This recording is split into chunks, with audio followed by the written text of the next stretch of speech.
दोस्तों आज हम लोग साइंस का सेट 2 पढ़ने वाले हैं। इससे पिछला वीडियो सेट 1 हम आपको बता चुके हैं और आज हम लोग सेट 2 पढ़ने वाले हैं, साइंस का सेट 2 पेपर।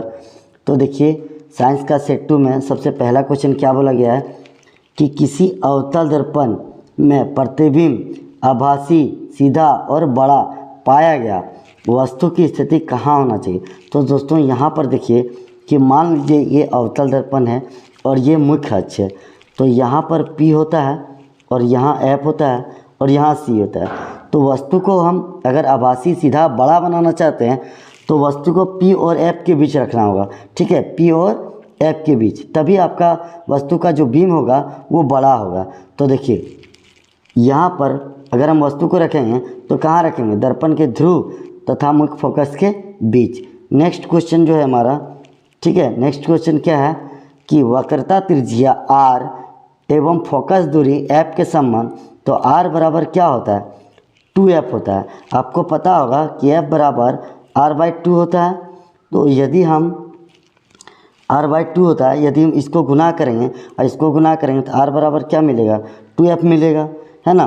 तो इसका मतलब r बराबर क्या हो जाएगा, 2f हो जाएगा। तो ऑप्शन बी सही होगा, ठीक है। नेक्स्ट क्वेश्चन है कि जब प्रकाश किरण जल से हवा में तिरछी प्रवेश करती है तो प्रकाश किरण मुड़ती है। तो दोस्तों मान लीजिए कि एक माध्यम मान लीजिए, इसको एक माध्यम मान लीजिए, ठीक है, इसको एक माध्यम मान लीजिए और इसमें जल है ये, ठीक है, ये क्या है, जल है और यहाँ पर ऊपर में जो है हवा है, ठीक है। तो मान लीजिए कि ये कोई एक माध्यम है, ठीक है। माध्यम में क्या होता है, यदि हम जल से कांच में प्रवेश करते हैं, ठीक है, जल से हवा में प्रवेश करते हैं तो ये अभिलंब जो है ना, वो ये जो किरण है अभिलंब से दूर हट जाता है, ये अभिलंब इससे दूर हटेगा, ठीक है। तो ऑप्शन नंबर बी सही होगा। और अवतल लेंस से सदैव प्रतिबिंब बनता है सीधा एवं छोटा, ठीक है। और हमारा जो नेक्स्ट क्वेश्चन है वो क्या है, देखिए नेक्स्ट क्वेश्चन है अवतल लेंस, ये तो बता दिए।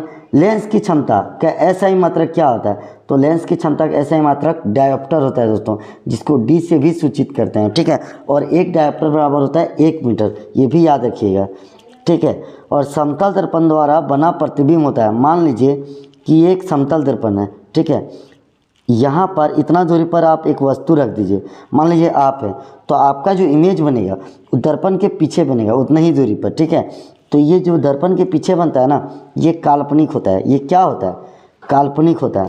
यानी ये बनाएंगे कि समतल दर्पण द्वारा बना प्रतिबिंब क्या होता है, काल्पनिक, है ना। मानव नेत्र जिस भाग पर किसी वस्तु का प्रतिबिंब बनाता है उसको दृष्टिपटल बोलते हैं, ठीक है। मानव नेत्र जिस भाग पर किसी वस्तु का प्रतिबिंब बनाता है, यहाँ क्वेश्चन रॉन्ग है दोस्तों, यहाँ लिखना चाहिए कि मानव के नेत्र का सुस्पष्ट दूरी कितना होता है, तो वो 25 सेंटीमीटर होता है, 25 सेंटीमीटर होता है। न्यूनतम दूरी के लिए 25 और अधिकतम जो दूरी दृष्टि दोष होता है उसके लिए अनंत होता है, ठीक है।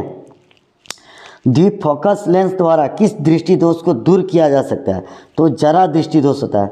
द्विफोकस मतलब क्या होता है, जिसमें अवतल भी होता है और उत्तल भी होता है, दोनों मिलके बनता है द्विफोकल लेंस। और द्विफोकस लेंस से किस दोष को दूर किया जा सकता है, जरा दृष्टि दोष को, ठीक है।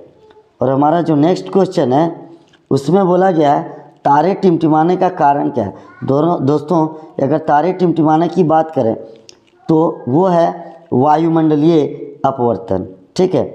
और जो नेक्स्ट क्वेश्चन है, ठीक है, नेक्स्ट क्वेश्चन क्या है कि निम्नलिखित में से कौन सा पद विद्युत परिपथ में विद्युत शक्ति को निरूपित नहीं करता है, तो IR²। ये कैसे होता है, P = क्या होता है, VI होता है ना। तो यहाँ पर देखिए VI होता है, तो यदि V बराबर क्या होता है, I × R होता है। आपको पता होगा कि V = क्या होता है, IR होता है। तो आप V की जगह अगर लिखिएगा तो IR × I, जो कि क्या बन जाएगा, I² R हो जाएगा। तो I² R भी है, इसका मतलब ये सही है। V × I ये भी सही है, V² R ये भी सही है। तो कौन सा ऑप्शन नहीं होगा, IR², ये रॉन्ग है, ठीक है। तो नेक्स्ट क्वेश्चन जो है हमारा वो क्या है प्रतिरोध का ऐसा ही मात्रक क्या होता है, ओम। ठीक है, याद रखिएगा ओम का चिन्ह इस तरह से होता है। ठीक है, और हमारा जो नेक्स्ट क्वेश्चन है, विद्युत चुम्बकीय प्रेरण की परिघटना क्या होता है। दोस्तों मान लीजिए कि एक चुम्बक लीजिए नॉर्थ पोल और एक चुम्बक लीजिए साउथ पोल, और इसके बीच में कुंडली रख दीजिए। जब इसको आप घुमाइएगा ना तो इसमें विद्युत चुम्बकीय क्षेत्र उत्पन्न होता है। ठीक है, तो उसको विद्युत चुम्बकीय प्रेरण की परिघटना माना जाता है। यानी इसका जो होगा वो क्या होगा कि कुंडली तथा चुम्बक के बीच अपेक्षित गति के कारण कुंडली में प्रेरित विद्युत धारा उत्पन्न होती है, यानी ऑप्शन सी होगा। ठीक है, ऑप्शन सी होगा राइट आंसर। और हमारा जो नेक्स्ट क्वेश्चन है, गर्म जल प्राप्त करने के लिए सौर जल तापक का उपयोग किस दिन नहीं कर सकते। दोस्तों सोलर सिस्टम कब हम उपयोग नहीं कर सकते हैं, तो सोलर सिस्टम बादल के दिनों में उपयोग नहीं कर सकते हैं। ठीक है, यानी ऑप्शन बी होगा। और रासायनिक अभिक्रिया में भाग लेने वाले पदार्थ को क्या कहते हैं। मान लीजिए ये कार्बन है और ये ऑक्सीजन है, गैस है। ठीक है, तो CO2 प्राप्त होगा, तो इधर वाला को क्या बोलते हैं, अभिकारक, है ना। इधर को क्या बोलते हैं, अभिकारक। ठीक है, तो यहाँ पर क्या होगा कि रासायनिक अभिक्रिया में भाग लेने वाले पदार्थ को क्या कहते हैं, अभिकारक, और उससे जो बन के आता है इसको क्या बोलते हैं, उत्पाद, है ना। तो नेक्स्ट क्वेश्चन मेरा क्या है, देखिए श्वसन किस प्रकार की रासायनिक अभिक्रिया है। तो श्वसन याद रखिएगा ऊष्माक्षेपी अभिक्रिया है। और ZnO+C जब रिएक्शन करेंगे तो Zn+CO में किसका उपचयन होता है, यहाँ उपयोग नहीं होगा दोस्तों, उपचयन होगा। ठीक है, तो यहाँ पर C का उपचयन होता है। ठीक है, और सिल्वर क्लोराइड का रंग कैसा होता है, श्वेत होता है। निम्न में से कौन सा कथन सही नहीं है। तो NOH क्या होता है, क्षार होता है। क्षार क्या करता है, लाल से नीला करता है। और अम्ल क्या करता है, नीले से लाल कर देता है। ये बिल्कुल दोनों ही सही है, लेकिन ग्लूकोज ना अम्ल है ना क्षार है, यानी ऑप्शन सी है। जबकि मैथिल ऑरेंज क्या है, कृत्रिम सूचक है। ये अम्ल के बारे में और क्षार के बारे में पता चलाता है। ठीक है, नेक्स्ट क्वेश्चन, निम्न में से किस पदार्थ का pH मान 7 से अधिक होता है। दोस्तों जठरंश, नींबू और शुद्ध जल, इसका pH मान 7 से कम होगा। शुद्ध जल का pH मान 7 होता है और ये दोनों का pH मान 7 से कम होता है। ठीक है, तो रक्त का मान क्या होता है, 7.4, pH वैल्यू 7.4 होता है, यानी कौन सा सही है, रक्त, है ना। अधातु ऑक्साइड की प्रकृति होती है, अगर धातु रहता तो क्षारीय और अधातु है तो अम्लीय मार रही है। ठीक है ना। लैक्टिक अम्ल का प्राकृतिक स्रोत कौन होगा, दही। अगर दोस्तों यहाँ दूध रहेगा तो दूध भी आप मारेंगे। ठीक है, और हमारा नेक्स्ट क्वेश्चन है, निम्न में से कौन सा तत्व द्रव अवस्था में पाया जाता है। दोस्तों यहाँ पर ब्रोमीन भी द्रव अवस्था में पाया जाता है और मरकरी भी द्रव अवस्था में पाया जाता है। ये अधातु है ब्रोमीन और मरकरी धातु है। ठीक है, ये दोनों ही है जो द्रव अवस्था में पाया जाता है। तो यहाँ पर देखिए जो राइट आंसर होगा वो दोनों ही होगा। ठीक है, और इनमें से सबसे कम क्रियाशील धातु Au है, याद रखिएगा। एक्वारेजिया में पाया जाता है, क्या पाया जाता है, HCl भी होता है और HNO3 होता है। ठीक है, नाइट्रिक अम्ल और हाइड्रोक्लोरिक अम्ल, ये दोनों को जब मिक्स करते हैं ना तो एक्वारेजिया होता है। इसमें जो होता है ना, इसमें सोना घुलाने की क्षमता होता है, इसमें सोना घुल जाता है दोस्तों, याद रखिएगा। ठीक है, तो इसका जो राइट आंसर होगा वो दोनों ही होगा, ऑप्शन सी होगा। और ब्यूटेनॉन चतु कार्बन यौगिक है जिसका प्रक्रियात्मक सबूत ब्यूटेनॉन कीटोन, तो ऑप्शन सी होगा, कीटोन से मिलता है ना।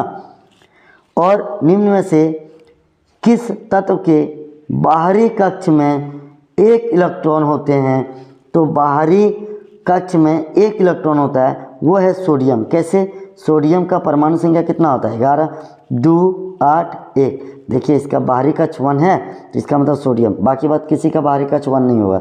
ठीक है, और हमारा जो नेक्स्ट क्वेश्चन है, ठीक है, स्वपोषी पोषण के लिए आवश्यक है। दोस्तों CO2 तथा H2 तो जरूरी है, क्लोरोफिल भी जरूरी है। जो पत्ता हरा होता है क्लोरोफिल के कारण होता है, सूर्य के प्रकाश के कारण तो भोजन ही बनाता है, यानी स्वपोषी पोषण के लिए तीनों ही आवश्यक है। इसका मतलब ऑप्शन डी सही है, उपयुक्त डी, है ना। वृक्क की रचनात्मक एवं क्रियात्मक इकाई को क्या बोलते हैं, नेफ्रॉन। क्या बोलते हैं दोस्तों, नेफ्रॉन। और हमारा जो नेक्स्ट क्वेश्चन है वो क्या है, मानव के हृदय में कितने कोष्ठ होते हैं। तो दोस्तों 4 होता है। ठीक है, दायां बायां और बायां और दायां नीले और आले होते हैं। ठीक है, आलिन मतलब। ठीक है, जो हमारा नेक्स्ट क्वेश्चन है, बोला गया है निम्न में से कौन सा पादप हार्मोन, दोस्तों इंसुलिन, ये मधुमेह रोग की इंसुलिन के कमी के कारण मधुमेह रोग होता है। और ये थायरोक्सिन होता है, थायरोक्सिन, ये एस्ट्रोजन है, ये तीनों ही मानव में होता है, ठीक है। एस्ट्रोजन ये नर जनन हार्मोन है, ठीक है। थायरोक्सिन आपका गले में नियंत्रण करता है, ठीक है। और साइटोकाइनिन क्या है, ये पादप हार्मोन है, ठीक है। याद रखिएगा कि ये पादप हार्मोन है, ठीक है। तो पादप हार्मोन है। और बोला गया है नेक्स्ट में कि शरीर का प्रमुख समन्वय केंद्र क्या है, दोस्तों मस्तिष्क है, ठीक है। तो मस्तिष्क है समन्वय केंद्र, मस्तिष्क, ठीक है। और हमारा जो नेक्स्ट क्वेश्चन है, अलैंगिक जनन मुकुलन द्वारा होता है, दोस्तों अलैंगिक जनन मुकुलन जो होता है ना वो ईस्ट में करता है, ठीक है। याद रखिएगा ये ईस्ट में होता है।